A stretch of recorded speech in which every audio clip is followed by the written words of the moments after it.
matin, nous allons tout juste continuer ce que nous vivons. Christ en nous, l'espérance de la gloire. Et nous avançons tout doucement. Nous avons dit que c'est le message de la vie chrétienne, le message de la victoire. Quand ce message n'est pas saisi par révélation, cela crée des difficultés dans la transformation de l'homme. Parce qu'en réalité, frères et sœurs, nous devons savoir, tant que nous sommes sur la terre, Dieu nous honore de sa parole, apporte une transformation, un changement dans nos vies. Et alors nous commençons à réaliser l'amour de Dieu dans nos vies individuellement. Mais la vie chrétienne n'est pas une vie purement naturelle. C'est une vie surnaturelle. C'est la vie de Dieu qui vient dans un être humain. Et lorsque cet être humain accepte d'être le partenaire de Dieu, alors quelque chose de profond se passe dans la vie de cet être humain-là. Un changement commence à se manifester. Une transformation commence à se manifester. Mon frère, ma soeur, je voudrais vous dire une chose. Dieu n'a pas envoyé Jésus-Christ, son Fils, pour nous donner des choses. Il est venu nous apporter donc la seule chose qui est indispensable à l'homme, la vie divine. Et quand l'homme a cette vie divine-là et est conscient de cette vie divine en lui, accepte cette vie divine et commence à marcher selon cette vie divine, il y a un changement qualitatif. Vous savez, Dieu permet qu'on ait des gens à gauche, à droite, à côté de nous. Mais si ce sont des gens qui doivent me faire changer ma vie, donc Dieu a totalement échoué. Quand on commence la vie chrétienne, on peut ne pas la saisir. Et ça nous crée des problèmes. On peut ne pas la saisir. On ne sait pas comment dominer le péché. En ce moment-là, on a besoin d'un frère, d'une sœur qui est là comme notre partenaire pour nous encourager à abandonner telle ou telle chose.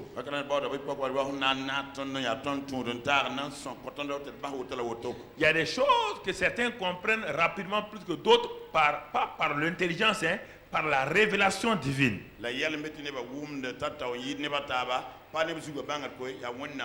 Alors, quand cette vie divine qui est en moi, mon esprit est en réalité, l'esprit de Dieu habite dans mon esprit.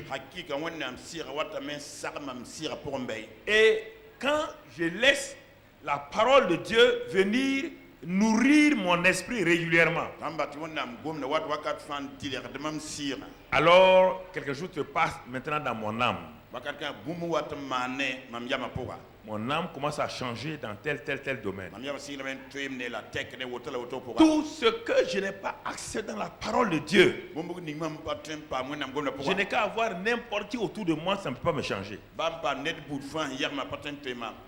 Une femme ne peut pas changer de caractère, même si elle a le mari le plus doux, le mari le plus fidèle, tant qu'elle-même d'abord n'a pas accepté cette parole dans son être. Si cette parole, je veux parler que nous comprenons. Ce n'est pas le mari, le caractère du mari qui peut me créer un problème à moi, femme. Non, ni l'autre. On va voir tout de suite là. Non,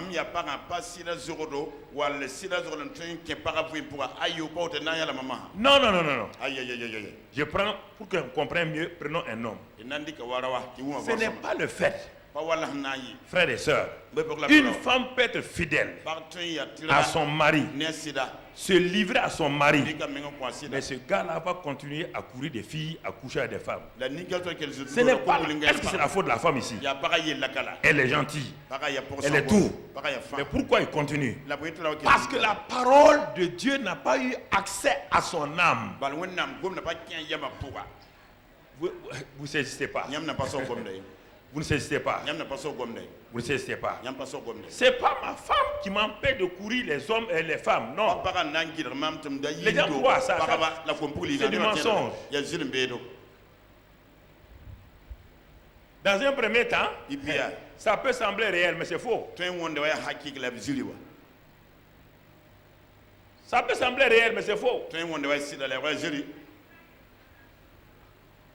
Pas le lit conjugal. Quand on parle du lit conjugal, on ne parle pas du lit dans lequel tu dors dans ta maison. Le lit conjugal, c'est le lit de l'hôtel. C'est le lit partout où tu es dans le monde. On l'appelle ça le lit conjugal.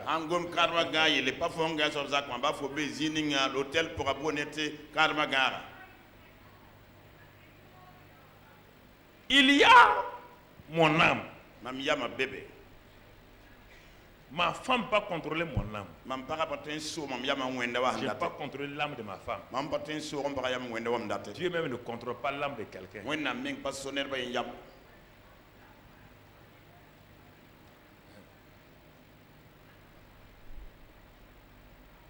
Dieu ne contrôle pas l'âme. Dieu dit veille sur toi-même. Avec quoi? Sa parole.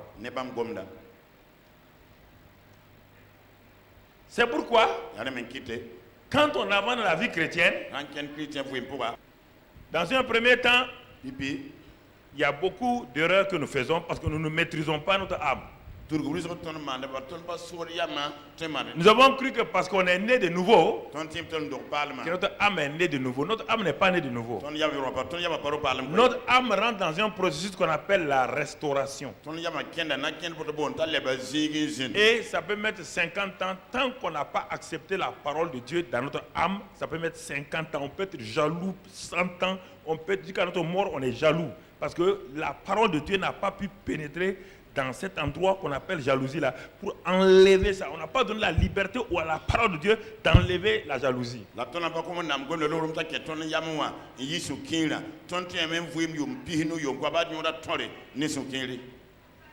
Est-ce que nous comprenons?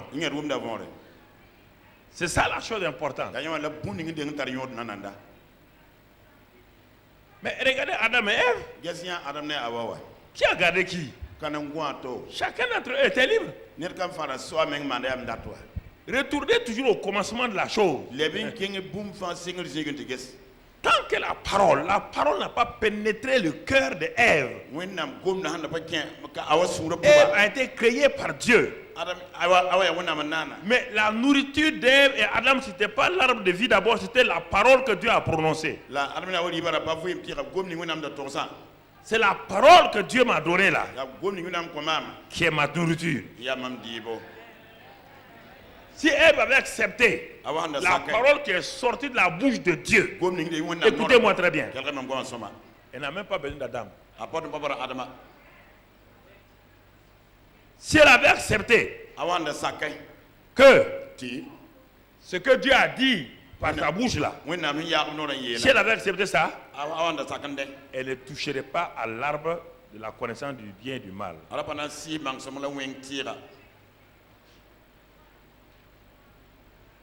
Si un homme peut garder une femme, ben une femme peut garder un homme, pourquoi alors Adam n'a pas gardé la femme? Ils étaient côte à côte quand elle mangeait l'arbre. C'est la parole de Dieu qui te garde. Si tu ne l'as pas accepté, tu commettras autant de bêtises que tu veux. Tu feras ce que tu veux. Et tu vas trouver un argument chez ta femme, ton mari, c'est tant, c'est pas vrai. Il n'y a rien, mon frère. Alors, notre message ce matin pour te montrer comment on avance, notre message c'est l'homme vivra de toute parole qui sort de la bouche de Dieu. Il y a des passages que nous lisons par les lèvres, par le cerveau, mais qui n'entrent pas en profondeur en nous. Dans Matthieu 4, Jésus va répondre à Satan pour nous éclairer sur cet élément-là. Parce que Jésus venait de faire 40 jours de jeûne, de prière, 40 jours de jeûne. La Bible dit à la fin des 40 jours, il eut faim. Je vous demande d'écouter attentivement. Ne croyez pas que tout ce qui n'a pas changé votre vie, vous ne la connaissez pas. Je vous ai dit, le fait qu'un enfant est au CM2, il a passé le certificat d'études 3 fois, ça veut dire qu'il n'a rien compris des 3 ans d'études. C'est impossible d'échouer 3 fois au CEP. Si tu as fait le CEP, tu échoues 3 fois au CEP, ça veut dire que tu n'as jamais fait le CM2. Si tu as fait le CM2, tu vas réussir au CEP. Si tu as réussi, si tu avais écouté ce que le maître a dit, ceux qui ont écouté, qui ont eu la révélation de la surface du carré sont passés. Et toi qui restes. Si je vis dans le péché, ne trouvons pas autre chose.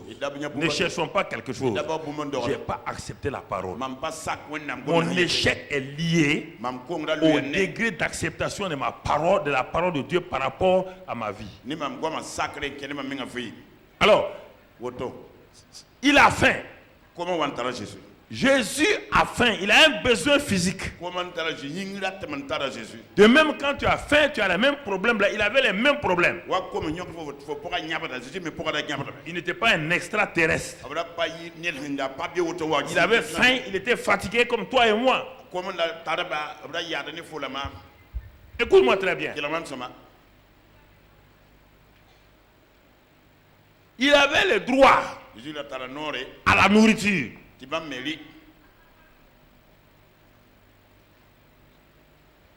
Satan vient et lui propose une parole. Écoutez-moi, frères et sœurs. Satan vient et lui propose une parole.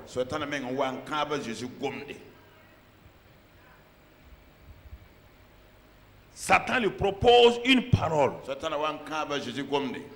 Satan parle.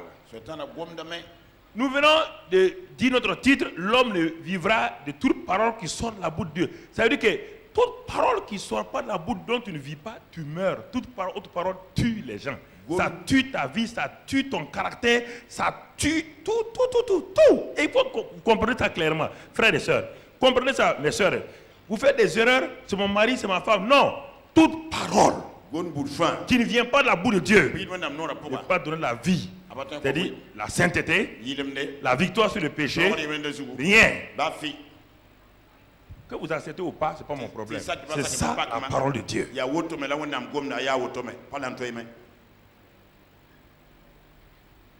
Satan lui propose de faire une proposition et la proposition est logique, elle est naturelle.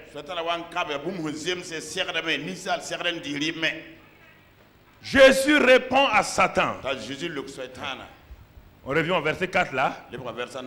Il répond à Satan clairement. Regardez ce qu'il dit. Écoutez-moi, frères et sœurs. Il dit, il est écrit. Voici la victoire de l'homme. Ne vous asseyez pas à discuter, non. Jésus n'a pas discuté. Jésus a cité la parole de son Père. Son Père avait déjà dit dans Deutéronome 8 à Moïse que tant que l'homme est sur la terre, que même la manne qu'il a donnée là ne fait pas faire vivre les gens. Ils ont mangé la manne et ils sont morts. Pourtant, la manne est une bonne nourriture. Mais elle n'est pas sortie de la bouche de Dieu.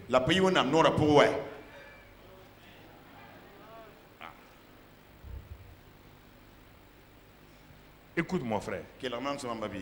Jésus dit, écoute Satan. Je veux sceller la vie des hommes sur la terre sur cette parole que je vais déclarer. L'homme. Quand on parle de ça, vous parlez de votre corps. Je ne parle pas de l'homme, je parle de l'homme. L'homme est un être spirituel ayant une âme vivant dans un corps. Donc l'homme, ce n'est pas toi qui es assis ici. C'est tout ton être entier. Un être spirituel, donc qui est créé à l'image de Dieu parce qu'il est né de nouveau, qui a une âme et qui vit dans un corps. Donc, Satan dit,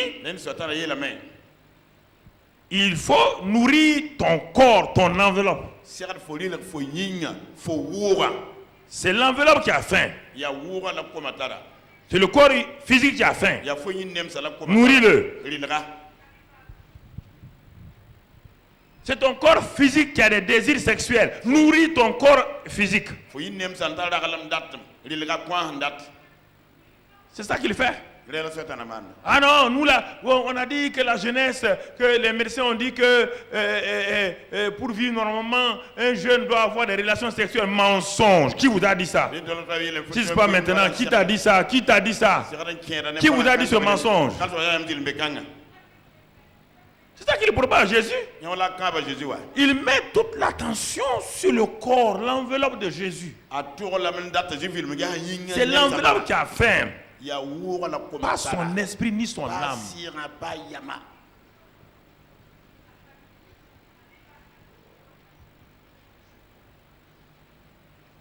Mange le pain, mange le pain. Et tu seras satisfait, Jésus. Jésus lui répondit l'homme.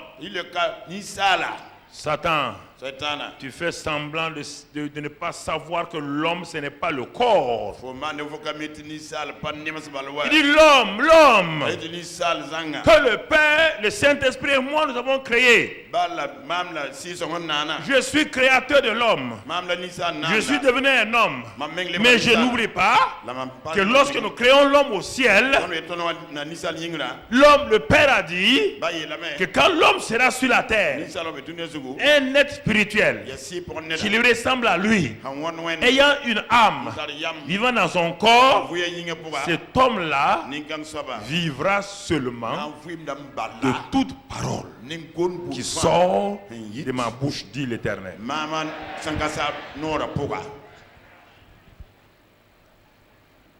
Alors ça veut dire quoi? Satan fait l'inverse. Et c'est ça que nous avons pris comme piège. Satan fait l'inverse. Nourrissez vos corps. Remplissez vos corps de c'est pas moi, de beurre. Remplissez vos corps de pommes de terre. C'est ça que Satan nous propose et que les gens nous proposent partout, les restaurants nous proposent. Jésus dit le contraire. On ne nourrit pas par le corps, on ne commence pas par le corps. L'homme vivra de toute parole qui soit de la bouche de Dieu. Donc prends d'abord l'homme au commencement de la phrase, prends Dieu à la fin de la phrase. Entre l'homme au début de la phrase et le Dieu à la fin de la phrase, on parle de quoi? Toute parole qui sort de la bouche de Dieu. Alors Dieu est esprit. Donc toute parole qui sort de quoi? Donc l'homme doit vivre de quoi d'abord? La parole, esprit. Alors donc c'est l'esprit de l'homme qui doit recevoir d'abord la parole. Quand l'homme reçoit la parole dans son esprit, ça va aller nourrir son quoi? Son âme. Et quand ça va nourrir son âme, ça va faire quoi? Son corps. Alors Satan nous propose le contraire. Satan me dit En mangeant le pain ne reste que dans le ventre. Il ne rentre pas dans mon âme ni dans mon esprit. C'est pourquoi la plupart des gens sont faibles. Ils mangent dans des bons restaurants, ils mangent de bons restaurants, mais ils sont infidèles. Ils vont dans le péché. Pourquoi? Parce que tout ce que tu manges se transforme, une petite partie, en minéraux, vitamines, et le reste est dans les déchets. Ça ne dépasse pas ton ventre.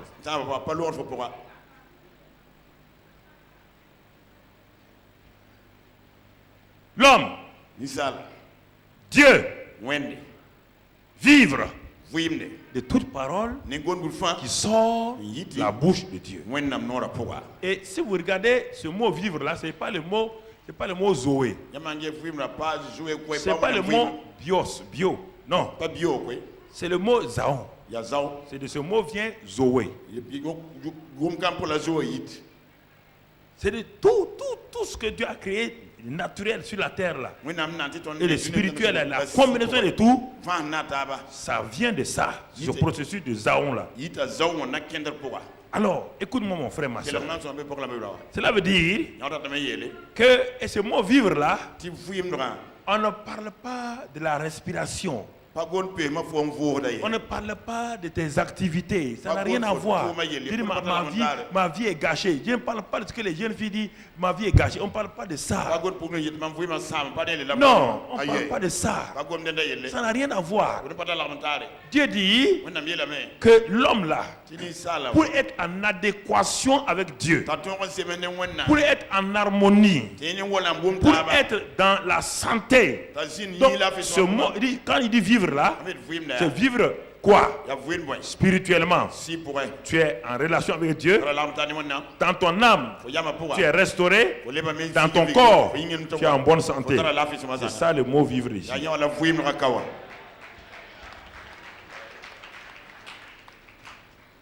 C'est ça le mot vivre ici. Il dit en tout cas, quiconque décide de vivre la parole qui sort de la bouche de Dieu, il ne peut pas vivre dans le péché, vivre dans le mensonge, vivre dans l'adultère, vivre ça. C'est un principe de longue durée. Par accident, il peut pécher. Mais il ne vit pas dans le péché. Par accident, il peut commettre un acte. Mais tout de suite, il s'en sort. C'est ça que ça veut dire. Vivre ici, là. C'est sa manière, toute sa manière relationnelle, horizontale avec les hommes, verticale avec Dieu. Cette manière-là change totalement. Et s'il lui fait quelque chose, c'est accidentel. Accidentel. Accidentel. Alors, bien aimés frères et sœurs, réfléchissons et regardons maintenant. Tu as lu ce passage-là il y a longtemps.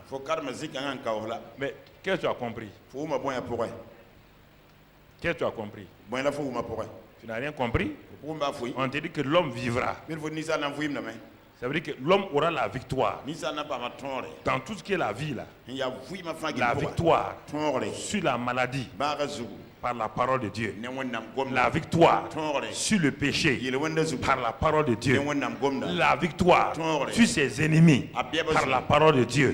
La victoire sur tout ce qui est dans ce monde-là, uniquement l'homme, par la parole, toute parole qui sort de la bouche de Dieu.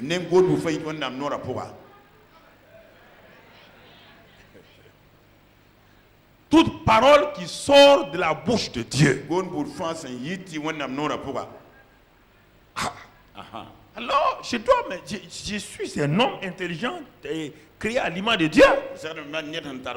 Quelqu'un me dit, il m'assoit et me dit que je ne pourrai jamais réussir. Je ne pourrai jamais vivre dans la victoire tant que je ne marcherai pas selon sa parole qui est sur sa bouche là. Et moi je dis non, je vais prier. Est-ce qu'on parle de prière ici? Est-ce qu'on parle de prière? Est-ce qu'on dit l'homme vivra par la prière? Comment vas-tu prier lorsque tu ne sais même pas ce que Dieu a dit? C'est ça la prière de confusion que les gens ont. Tu pries sur quoi?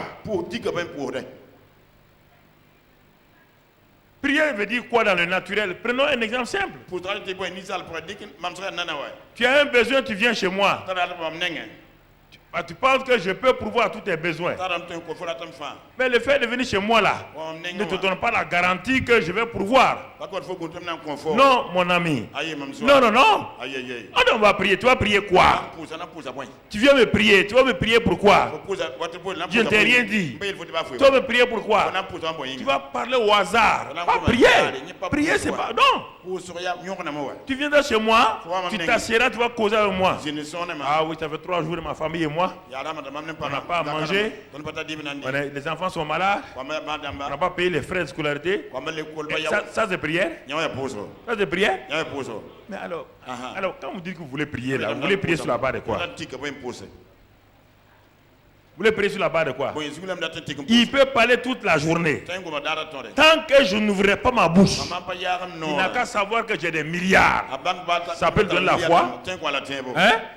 Savoir que Dieu est puissant, ça ne donne pas la foi. Tout le monde sait que Dieu est puissant. Tout le monde le dit en ville. Savoir que Dieu est capable, ça ne veut rien dire. Toute la journée, il va me parler de tous ses problèmes. Je le regarde. Il peut avoir la foi. Mais il suffisait seulement que la veille là, je lui ai dit la veille simplement. Demain matin, viens chez moi à 7 heures. Je pourvoirai à tes besoins de scolarité, de nourriture, de ça.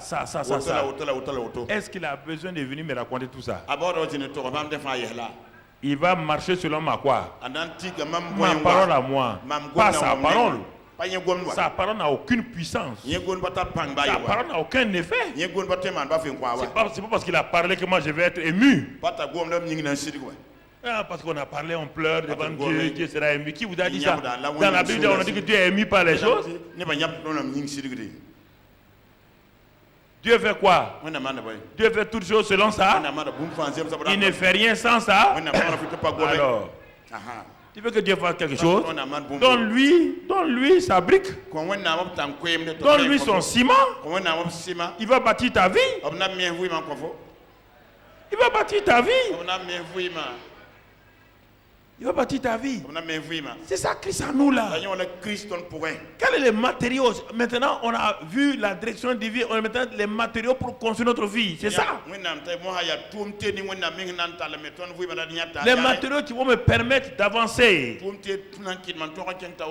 Donc Jésus me dit, c'est lui qui déclare, il est la parole lui-même incarnée. Il n'y a pas de parole en dehors de lui. Il est la parole incarnée. Il est la parole devenue donc chair. Il est le logos là-haut. Il est là maintenant, le logos incarné. Il utilise le logos donc écrit. Mais maintenant quand il dit ici, toute parole qui sort de la bouche de Dieu, il ne parle pas du logos. Le logos parle maintenant du réma. La parole vivante qui sort de la bouche de Dieu. La parole au temps convenable. La parole pour les circonstances convenables. La parole qui est donnée au temps convenable. Quand elle sort, elle ne revient pas sans avoir accompli. Quand Dieu a parlé, quand il a parlé sur ta situation, quand tu prends ça, la chose s'accomplit parfaitement. Alléluia. Alléluia. Alléluia.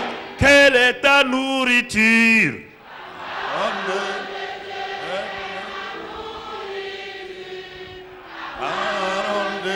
Quelle est ta nourriture?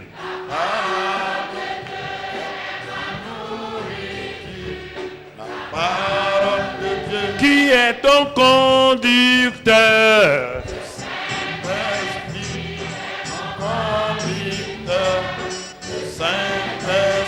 Alléluia. Alléluia. Alléluia. Alléluia. Écoute mon frère, ma soeur. Apprends à t'asseoir tranquillement au pied du Saint-Esprit. Regarde, si tu avais étudié ça comme ça, il y a beaucoup de choses que tu ne vas même pas entreprendre. Tu ne vas pas entreprendre. Pourquoi? Tu vas entreprendre sur quoi? Sur la base, tu as quelle base? Tu n'as aucune base. L'homme te dit, le monsieur te dit, si tu veux vivre là, tu veux le succès, tu veux la délivrance, tu veux la prospérité, tu veux la guérison, tu veux la bonne santé, tout ce que tu veux sur terre là, il dit que moi et le Père, nous n'avons rien fait sans la parole. Rien n'a été fait sans la parole. Tout est soutenu par la parole. Rien ne peut être fait sans la parole. Alors si moi j'écoute ce Dieu là, tu ne peux pas avoir la victoire sur le péché sans la parole. Je ne peux pas vaincre la maladie sans la parole. Et je m'assois, un bon étudiant, j'ai ouvert ma Bible et j'ai lu ça. C'est le professeur des professeurs qui m'a parlé. Il dit c'est pourquoi je vais t'envoyer quelqu'un en toi qu'on appelle le Saint-Esprit. Lui il est enseignant, lui il est puissant. Non seulement il est enseignant, il est puissant, il est capable, il est sage. Il va venir en toi pour que toi tu vives selon la parole qui est sortie de la bouche du Père. Vous laissez ça? Vous voulez faire ça? C'est votre femme qui est à cause de votre infidélité. Jamais.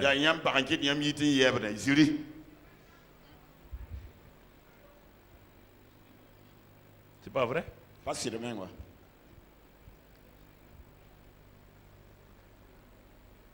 Pas vrai? Ce sont des histoires. Donc l'homme vivra par toute parole qui sort de la bouche de Dieu. Seigneur, je dois vivre, marcher, réussir, dominer, guérir, prospérer. Par quoi? Par toute parole qui sort de la bouche de Dieu. Alors je vais faire quoi? Je vais chercher à savoir par rapport à ma situation, quelle est la parole qui est sortie de la bouche de Dieu. Quand j'aurai cette parole là, ma prière sera facile, mon action de grâce sera facile. Parce qu'on dit la prière de la foi, alors que la foi est liée à quoi? À la parole. Donc tu vois, prière de foi, parole de foi. Alors mon frère, ma soeur, je dois faire quoi? Avant de faire la prière de foi, je dois d'abord recevoir la parole de foi. La parole de foi vient, elle communique à moi la foi, et je fais la prière de foi, et la chose se manifeste. Voici, frères et sœurs, c'est cela que je devais avoir. Alors quand je comprends ces choses-là, Dieu commence à m'éclairer. Dieu me dit, n'oublie pas mon enfant, tu es un être spirituel ayant une âme et vivant dans un corps. N'oublie pas cette vérité. Si tu l'oublies, tu vas avoir des problèmes. Alors c'est pourquoi il nous a amenés. On va partir maintenant dans un autre passage, mon frère, ma soeur. Nous allons méditer ce matin dans le livre des Proverbes. Proverbe 4, verset 20. Proverbe 4, verset 20. Il dit, mon fils, sois attentif. Sois attentif à mes paroles et prête l'oreille à mes discours. On va s'arrêter là. Jésus me dit, tu veux vivre? Tu veux réussir? Alors, la parole qui est sortie de la bouche de mon père, vis selon ça. Et il y a quelqu'un qui a eu l'expérience de ça il y a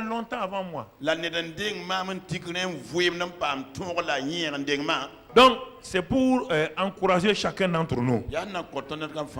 Et si nous comprenons ces choses et nous les appliquons surtout. Parce que Jésus a dit, vous êtes heureux pourvu que vous fassiez quoi? Mettez en pratique.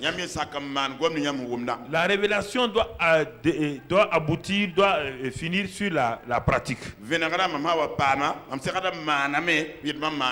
Ça c'est important mon frère, ma soeur. Je ne vous parle pas, ce que je vous dis là, je ne vous parle pas comment être prospère et tout, je vous parle de la vie. La vie c'est plus que la prospérité, autre chose.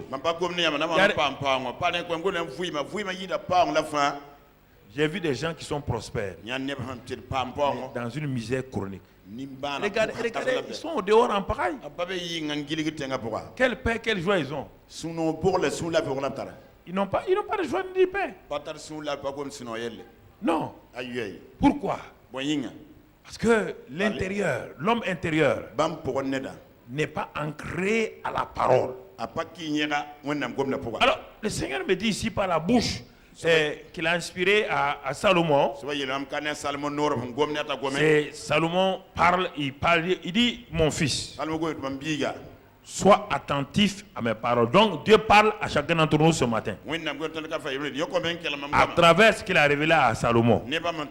Sois attentif à mes paroles en premier lieu. Jésus me dit, sache une chose, que tu ne peux vivre que par toute parole qui est sortie de la bouche de Dieu. Ça, c'est le grand principe de vivre sur cette terre, dans la victoire. Salomon vient me dire que ce que Jésus a dit est réel. Et c'est pourquoi, lui, son père David, lui a enseigné des vérités qu'il n'a pas bien saisies. S'il y a un homme qui a réussi excellemment sur la terre, c'est bien Salomon. Écoutez-moi. Je vous encourage tous à être bénis, prospères et tout, mais regardez, l'homme qui n'a jamais été aussi riche sur la terre, c'est bien Salomon. Mais regardez, dès le départ, si vous êtes quelqu'un qui observe bien, vous savez qu'il n'ira pas trop loin. Avec déjà, il dit qu'il aima l'Éternel et il est parti se marier à une des filles du roi d'Égypte. Donc déjà, ça ne va pas. Si tu aimes Dieu et Dieu t'a dit de ne pas prendre une Égyptienne et tu es parti prendre une Égyptienne, donc déjà que tu es sûr que tu vas échouer.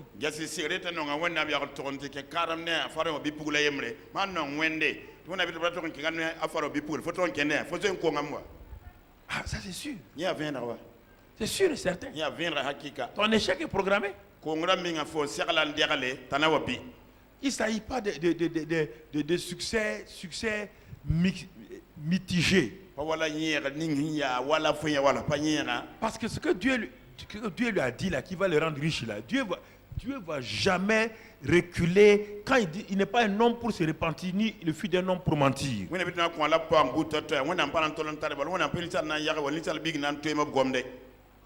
Puisque Dieu avait déjà dit à son père David,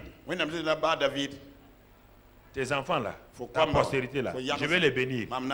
Mais quand jamais ils vont s'éloigner de moi, je vais les corriger.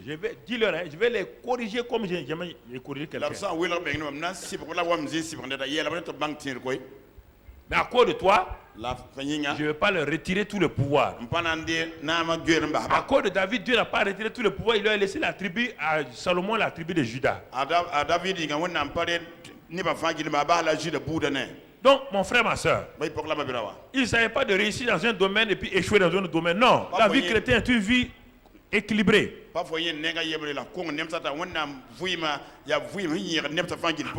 c'est pourquoi quand il écrit Ecclésiaste là, tu as envie de pleurer à la place de Salomon. Il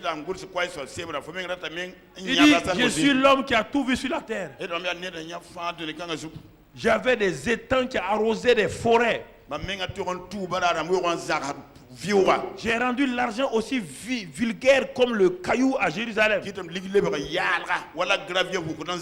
J'avais des palais partout. J'étais insatisfait sexuellement à tel point que j'ai eu 1000 femmes. comment un homme peut être en relation avec le Saint-Esprit comme ça, puis vivre médiocrement comme ça. Regardez bien.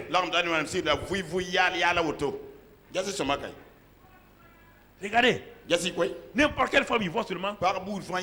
Il prend. Il avait les noirs, il avait les jaunes, il avait les rouges, il avait toutes sortes de femmes. Tout. Et puis, sa sagesse lui était gardée.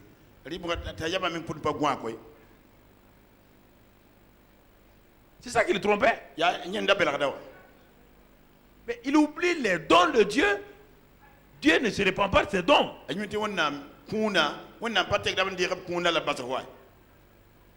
sa richesse lui a servi à quoi? Regardez la fin de sa vie. C'est son propre serviteur qui est venu qui est venu lui faire un coup.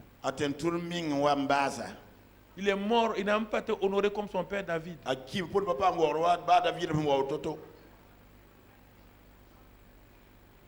Ton frère et soeur. Et c'est lui qui Dieu l'utilise pour nous parler. Il dit, mon fils, sois attentif à mes paroles. Donne la priorité à la parole. Donne la priorité à la parole.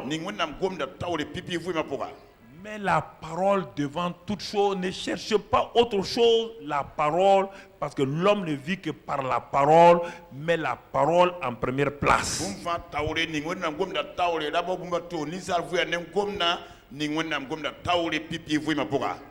Sois attentif. Que toute ton attention, ton imagination soit mixée par la parole. Ton imagination doit être fixée sur la... Ne laisse pas ton imagination être sur autre chose que la parole. Attentif, attention, c'est la même chose. Donne la priorité à la parole. Pourquoi Satan et la chair font tomber beaucoup de frères et sœurs? Parce qu'ils ne prêtent pas attention à la parole, ils prêtent attention à leur imagination, ils prêtent attention à leurs pensées personnelles et non pas à la parole de Dieu.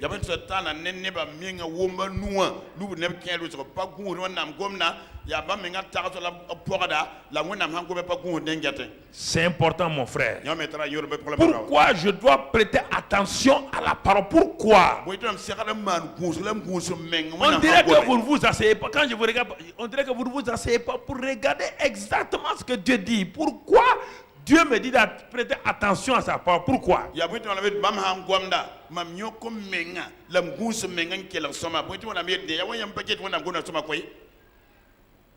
Est-ce que vous comprenez? Pourquoi? Il dit sois attentif. Va t'asseoir. On n'a pas d'aller raisonner. On ne raisonne pas la parole. On dit sois attentif. Prête toute ton attention à ce que tu entends, à ce que tu lis. Prête attention. Avec quoi? Première chose, prête l'oreille à mes discours. Pourquoi? L'introduction générale, prête attention à mes paroles. Tout ton être là, en tant que, puisque Jésus a dit, l'homme vivra de toutes paroles qui sortent de la bouche de Dieu. Alors, donc je dois faire quoi? Dieu me dit, puisque l'homme doit vivre de toutes paroles qui sortent de la bouche de Dieu, Dieu me demande à moi de prêter attention à ma nourriture. Comment? Et cette nourriture vient comment? Premièrement, à travers mes oreilles. À travers mes oreilles. La foi vient de ce qu'on entend. Mais si on dit de prêter attention, ça veut dire quoi? Il y a quelqu'un d'autre qui va vouloir me parler. Mes oreilles ne sont pas pour Dieu seulement. Mes oreilles sont pour tout le monde. C'est à moi de prêter. On dit prêter, prête tes oreilles à Dieu. Prête-les, prête-les. Tu ne peux pas prêter tes oreilles à cette sœur et les prêter à cette sœur à la fois. Jamais. Vous ne pouvez pas prêter vos oreilles au discours de Dieu et prêter vos oreilles à Satan, au monde et à la radio, à la télévision, à n'importe quoi.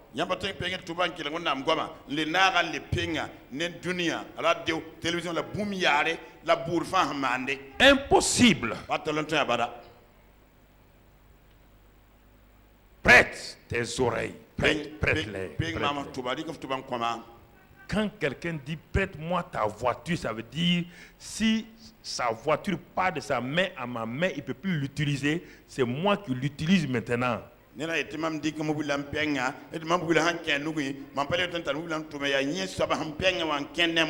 Dieu dit, mon enfant, si tu veux vivre, si tu veux que ton homme intérieur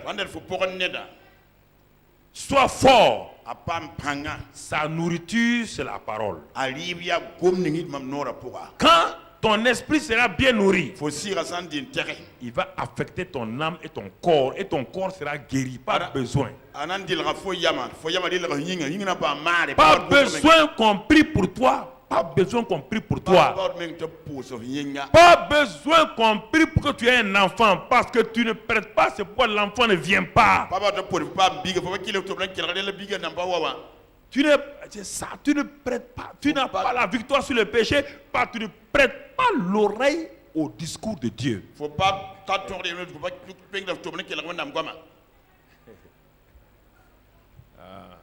Tu ne prêtes pas l'oreille. Prête l'oreille à mes discours. Il dit à mes discours. Il n'a pas dit au discours. Il n'a pas dit aux paroles des gens. Il n'a pas dit aux paroles des gens. Il dit mes paroles. Le problème, c'est que vous êtes trop intelligent par rapport à Dieu. Vous êtes trop intelligent par rapport à Dieu. Moi, je suis bête. Vous êtes trop intelligent. Vous voulez justifier les choses. Non.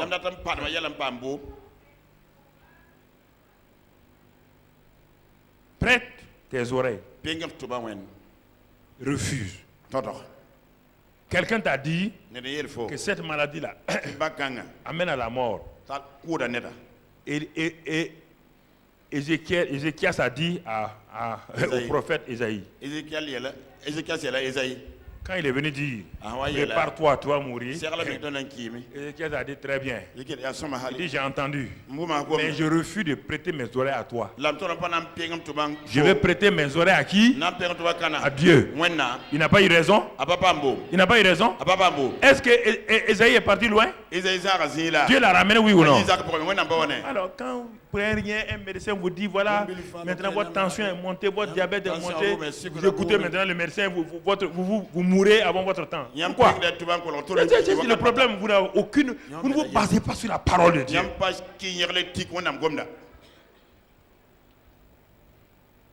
ne basez pas sur la parole de Dieu.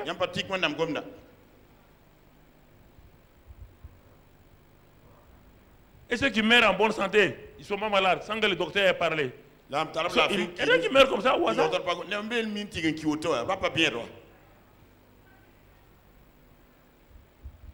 Prête l'oreille à mes discours. Quel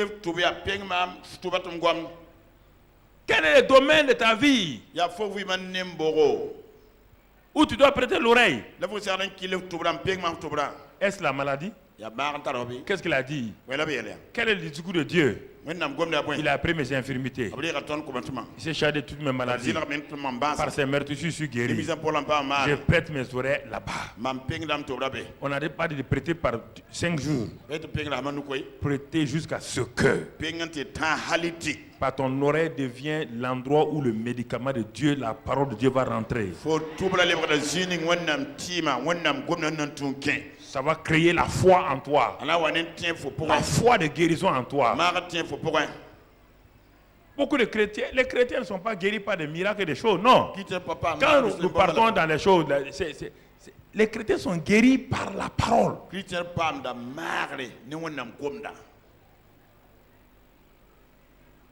Par la parole. Par la parole. Tu entends? Ils sont délivrés par la parole. Mais si je ne prête pas l'oreille au discours, je prête l'oreille à tout évangéliste qui vient, tout prophète qui vient, toute prophétesse, je ne serai jamais guéri, je ne donnerai jamais la victoire. C'est ça le problème de beaucoup de gens.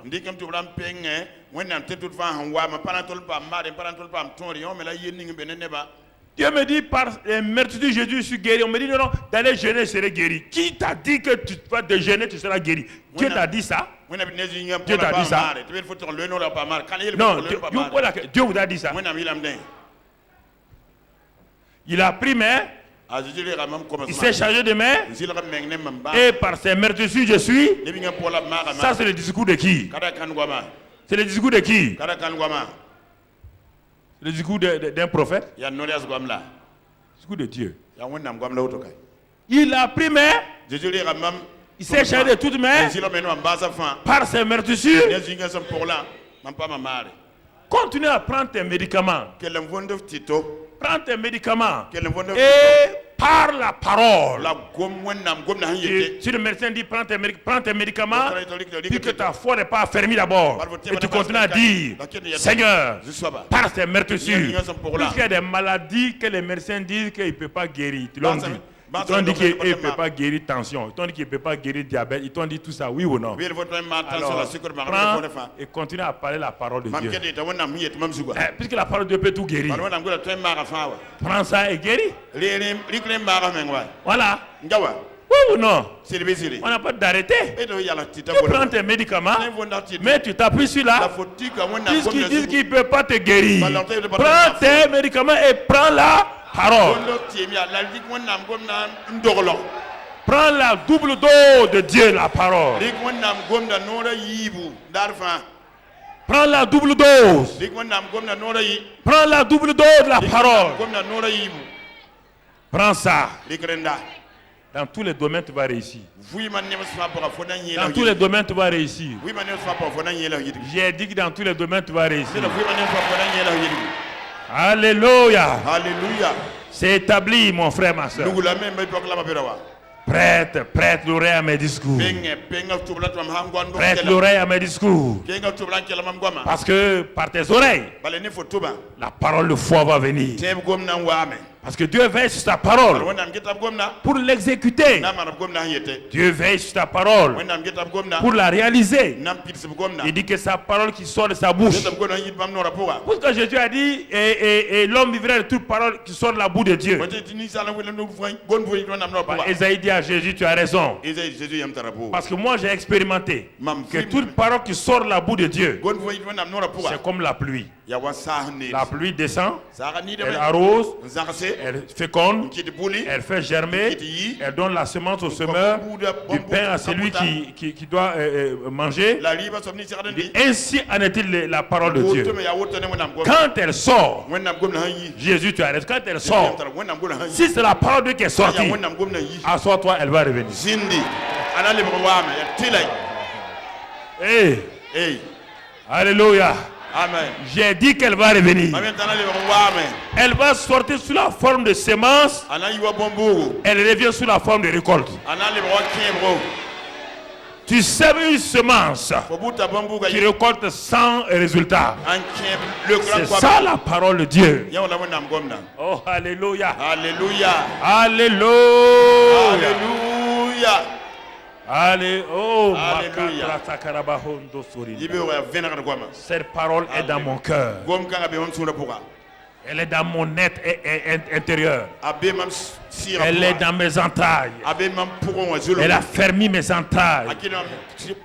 Alléluia. Alléluia. Frères et sœurs, ne compliquez pas votre vie. Regardez ce que Dieu a dit. Vous lisez trop de livres que vous ne comprenez pas. Vous lisez des livres de combat spirituel. Pose-les, tu ne les comprends pas. Pose-les.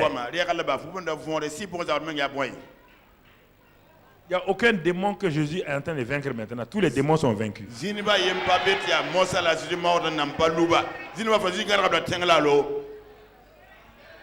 Toi, tu es en train de vouloir vaincre des démons que Jésus a déjà vaincus. Il dit, ok, bon, débrouille-toi, il faut arriver à les vaincre. Vas-y.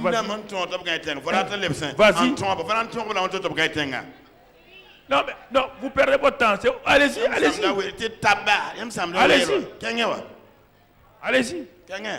Il dit qu'il nous a délivrés de la puissance des... Et nous a fait quoi? Transférer dans le royaume. Mais si tu ne restes pas dans le royaume là, tu vas faire quoi? C'est ça. C'est ça. Il y a beaucoup de choses que Jésus, est-ce que Jésus était un commerçant? Tu l'as déjà vu, il a levé des dîmes et des offrandes. Mais les gens disent que Jésus était pauvre. Il faut faire attention de vouloir dominer. Si tu ne veux pas donner à ton pasteur, ne dis pas que les pasteurs doivent être pauvres, que ça va les rendre humbles. La pauvreté n'a jamais rendu humble. Ne raconte pas que la pauvreté va rendre quelqu'un humble. Jésus était pauvre où? Pour te démontrer d'abord, est-ce qu'un pauvre a un trésorier? Jésus avait un trésorier, non? Il avait un trésorier, oui ou non? Tu as déjà vu un pauvre avec un trésorier qui le suit? Même si le trésorier était voleur, c'était un trésorier quand même, non? Donc, Jésus avait un trésorier. Dis ça aux gens qui veulent vous dire que d'être pauvre là. Jésus avait un. Deuxièmement, ça c'est le trésorier humain. Tu entends? Deuxièmement, Jésus avait un deuxième trésorier. Le trésorier de Jésus là, l'homme là, lui il gardait quoi? L'argent. Mais Dieu a dit que l'or est... Maintenant quand il s'agissait de l'or, Jésus avait un trésorier. C'est qui? Un poisson. Il avait... Oui ou non? Quand il veut payer sur la terre avec l'argent de César, il dit à qui de payer? Il dit à Judas de... Non, l'argent, il dit à Judas de... Mais quand il veut payer avec l'argent du ciel, il dit à qui? Au poisson, oui ou non? Est-ce que Jésus a manqué de quelque chose? Il a manqué de quelque chose? Son habit était un habit plus que martingale. Quand il est mort là, les gens ont fait quoi? Ils ont déchiré les morceaux de ses vêtements tellement c'était la qualité.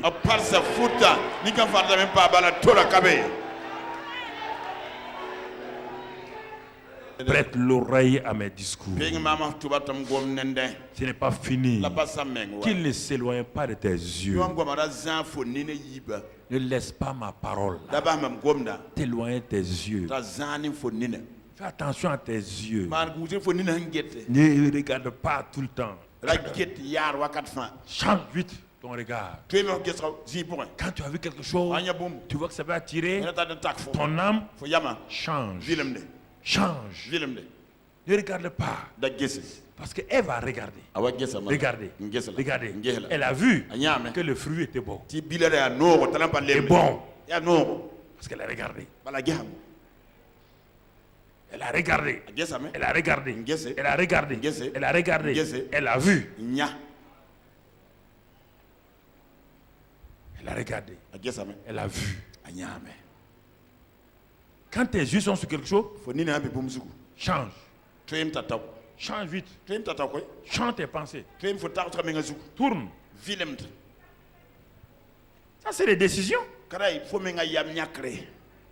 pourquoi on te dit, l'homme vivra. C'est toi qui dois vivre. Dieu a tout donné. Il dit, ne regarde pas. Ne convoite pas. Ne convoite pas. Ça ne t'appartient pas. Ne convoite pas.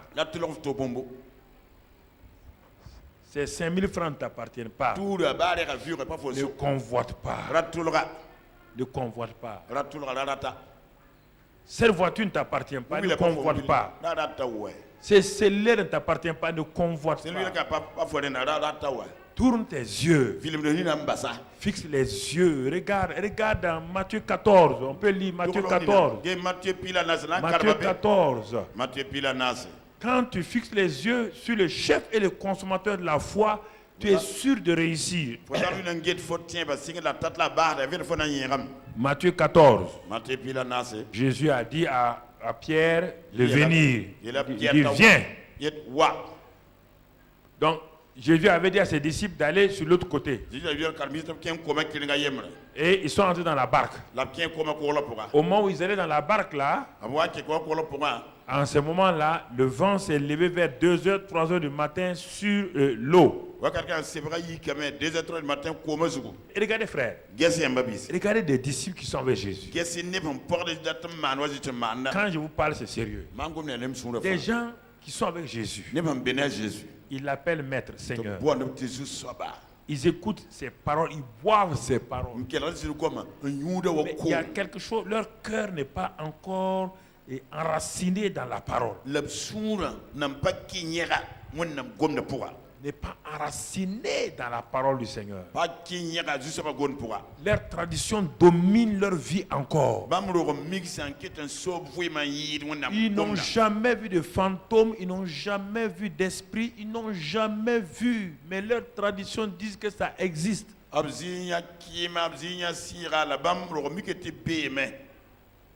disent que ça existe. Alors, comme ils étaient en difficulté, Jésus les ayant vus qu'ils sont en difficulté, Jésus a commencé à marcher sur l'eau. Il a utilisé la loi spirituelle pour dominer donc les eaux.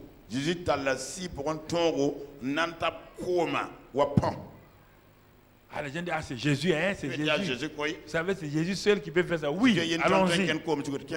Pour initier les choses, c'est lui seul qui peut faire, pour initier. Mais quand il a initié, il peut dire, tout le monde peut faire lorsque nous croyons ce qu'il a dit.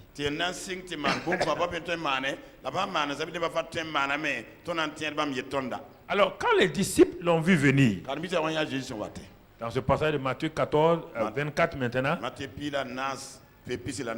quand les disciples le virent marcher sur la mer, ils furent troublés et dirent, c'est un fantôme. C'est un fantôme. Et dans leur frayeur, ils poussèrent des cris.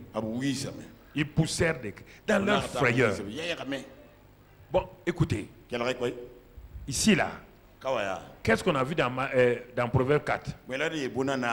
Il dit que les paroles ne s'éloignent point de tes yeux. Maintenant, les disciples là, ce qu'ils regardent là, c'est la parole ou c'est leur pensée? Qui est en train de venir? Jésus quoi? La parole, non? C'est pas Jésus la parole qui est en train de marcher? Dieu fait toutes choses par ça. Donc si Jésus a dit d'aller et il est en train de venir, qui est en train de venir? Mais est-ce qu'ils ont cru que la parole est capable de faire ça? Pour eux, Jésus ne peut pas faire, il n'y a que des démons qui peuvent faire. Beaucoup de choses que vous donnez la force à Satan et aux sorciers, c'est pourquoi ça vous arrive. Vous donnez vous-même votre vie à Satan et aux sorciers du village, c'est pourquoi ça vous arrive. Réfléchissez. Qui est en train de venir? Et ils sont en train d'avoir crise cardiaque à cause de qui? Ils sont en train d'avoir crise cardiaque à cause de qui? Qui est en train de venir? Mais ils sont en train d'avoir, ils ont peur à cause de qui? Jésus tue quelqu'un. Qu'est-ce qui est en train de les tuer? Il y avait un sorcier là. C'est un sorcier qui venait. Alors, pourquoi ils ont peur? Pourquoi vous avez peur? C'est votre tête. Vous avez peur pourquoi? Qui est en train de venir? Jésus. C'est un sorcier?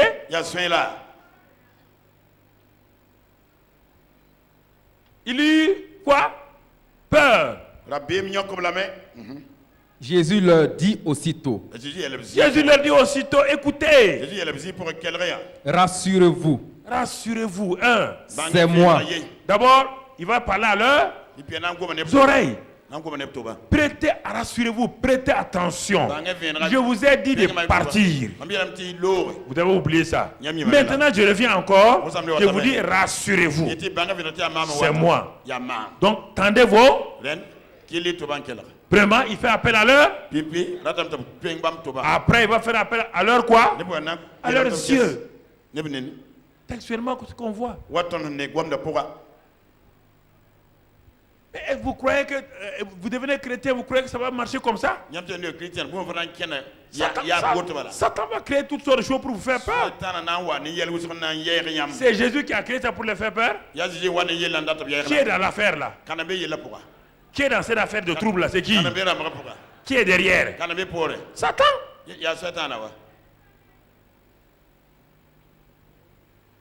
C'est lui. Continue, il répondit. Rassurez-vous, c'est moi. C'est moi. N'ayez pas peur. Toujours, il fait appel à quoi? Toujours les oreilles et la pensée. Rassurez-vous. C'est-à-dire que calmez la confusion que vous venez de vous créer. La prière ne calme pas la confusion que vous créez. La prière, c'est la parole. Quand vous êtes dans la confusion, vous êtes dans la peur, ne cherchez pas à prier. Vous allez prier quoi? Dites-moi, quand vous priez là, vous priez quoi? Honnêtement, vous priez quoi? Dans la peur là, vous pouvez prier? C'est quoi? Oh Seigneur, Seigneur, ça c'est prière? Asseyez-vous. Quand vous êtes dans la confusion, dans la peur, ne priez pas, asseyez-vous. Calmez-vous. Calmez-vous. Pierre dit, ce qui est bien avec Pierre là, il dit, mais si c'est toi, parle encore, dis-moi une parole, donc dis-moi une parole vraiment personnelle à moi. Il n'a pas dit tout le monde, hein? Il dit non, si c'est toi, si c'est bien toi, dis seulement, parle à moi. Parce que tu nous as dit que l'homme vivra de toute parole sur la boue de Dieu. Toi, tu es Dieu incarné. Et tu arrives à marcher sur l'eau. Alors, si c'est bien toi, si la parole est vraie, je ne sais pas si que les autres la croient. Ça ne m'intéresse pas. Mais moi, Pierre, dis seulement un mot. Dis-moi. Vous voyez bien? Ne vous confiez pas aux autres. Les autres peuvent ne pas croire. Non, moi je ne m'intéresse pas. Je crois ce que Dieu me dit. Ma vie est personnelle. Je suis personnel. Si tu ne crois pas avec moi, ça te regarde. Pierre dit, il dit, je ne parle pas de gens. Je ne parle pas de Thomas. Je ne juge personne. Je ne les juge pas. Mais moi là, je vais faire la même expérience. Et Jésus s'arrêta. Vilain orgueilleux. Misérable. Tu penses que tu es comme moi? Tu ne sais pas que je suis le Dieu incarné. Sois humble comme tes camarades. C'est ça que Jésus a dit. Jésus était passionné. Il dit, ah bon? Tu veux faire comme moi? C'est ça qu'il dit. Il dit seulement, oui. Je vais ressembler à mon leader, je vais ressembler à mon mentor. Je vais faire ce qu'il fait. Alors Jésus, est-ce qu'il a besoin de parler longtemps? Il a dit seulement quoi? Viens. Il dit quoi? Viens. Viens. Mais je te pose la question. Pierre, Il dit, l'homme vivra de toute parole. Enlève le mot vivre là. L'homme marchera. L'homme fera des exploits. Sur la base de quoi? Toute parole qui sort de la bouche. L'homme fera des miracles sur quoi? C'est ça. Il dit viens. Est-ce que Pierre a attrapé la pirogue? Viens. Il a marché sur quoi? L'eau. Il a marché sur quoi? La parole. Sur ta parole. Pierre a été habitué maintenant. Il a dit sur ta parole je jetterai le. Ici il dit sur ta parole je marche. Sur ta parole. Ne l'écoutez pas les gens qui vous disent vous êtes orgueilleux, vous voulez tant. Vous devez aspirer. Dieu a dit aspirer au don spirituel. Dieu a dit d'aspirer au surnaturel. Si vous voulez vivre dans le naturel parce que vous avez peur de vous engager, vous avez peur d'échouer.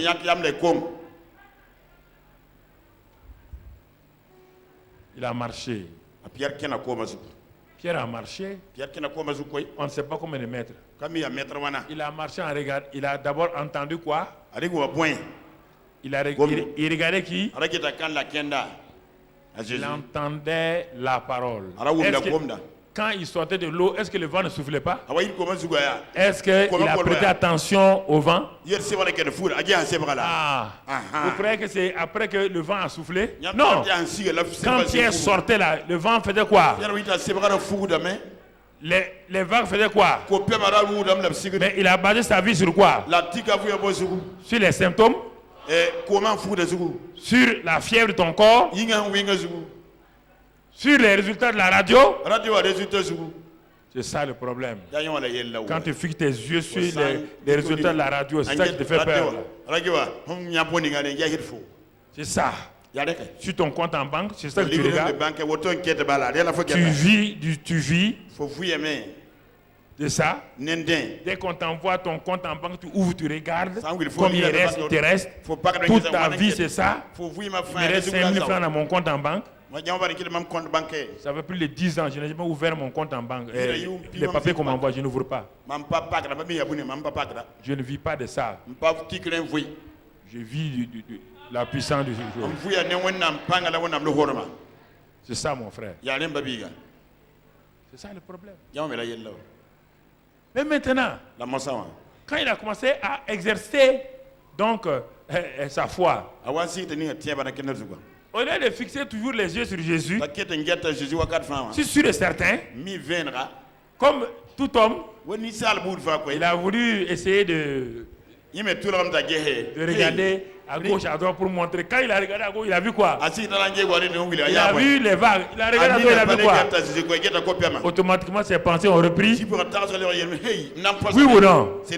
S'il avait fixé les yeux sur Jésus, est-ce qu'il avait fait ça? Est-ce que tu peux me dire, est-ce que Pierre, on t'a dit que Pierre a marché 1 mètre? Il a marché sur 1 mètre? Mais au moins sur la terre là. Il y a un homme qui a marché sur l'eau comme Jésus, il s'appelle qui? Il a marché sur l'eau comme Jésus. Est-ce qu'il a marché 1 mètre? 6 mètres? On ne sait pas. Est-ce qu'on a dit dès qu'il est sorti sur le mer, il est rentré dans l'eau? Non. On dit il marcha pour aller vers Jésus. Là, le problème, il marcha comme Jésus a marché. Ça, si vous voulez vivre le surnaturel, je n'ai pas dit les miracles de guérison des aveugles. Je parle de votre vie personnelle. Je parle de votre vie personnelle ici. Vous pouvez marcher sur vos péchés, vous pouvez marcher sur tout. À condition que vous regardez à Jésus. Et il dit ici, bon, il dit maintenant, garde ces paroles dans le fond de ton cœur. Car c'est la vie pour ceux qui les trouvent. C'est la santé pour tout leur corps. C'est ça. Si tu vis selon la parole là, Dieu te garantit 2 résultats. Il te dit la vie abondante, la santé. pour ton corps, la vie pour ton esprit, ton âme. Je te garantis ça. Je te garantis ça. On va voir la suite après. On voit la suite après. Il y a tellement de richesse dans ces paroles-là. Je vais m'arrêter là ce matin. Il y a tellement de richesse. Lève ta main et dis merci Seigneur. Commence à remercier le Seigneur. Commence à remercier le Seigneur. Commence à louer le Seigneur. Commence à bénir le Seigneur. Bénis-le seulement pour la parole de vie. Dis avec moi, je vivrai de toute parole qui sort de la bouche de Dieu. Désormais, je vais vivre de toute parole qui sort de la bouche de Dieu. Je vais vaincre par la parole de Dieu. Je vais dominer le péché et Satan par la parole de Dieu. Je refuse de me laisser dominer par mes sens, par mes yeux, par mes oreilles, par mon imagination. Je vis par la parole. Je marche par la parole. Je prospère par la parole. J'ai la victoire sur Satan par la parole. La parole est ma nourriture. La parole est ma force. C'est mon soutien. C'est mon rocher. C'est mon tout en tout. La parole de Dieu. C'est l'épée que j'utilise pour repousser Satan. La parole de Dieu.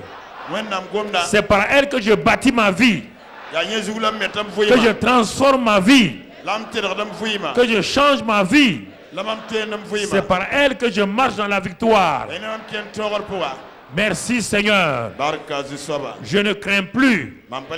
Je refuse de me soumettre à mes propres idées personnelles, à mes circonstances, à mes situations. Je me soumets à ta parole. Et le succès est devant moi.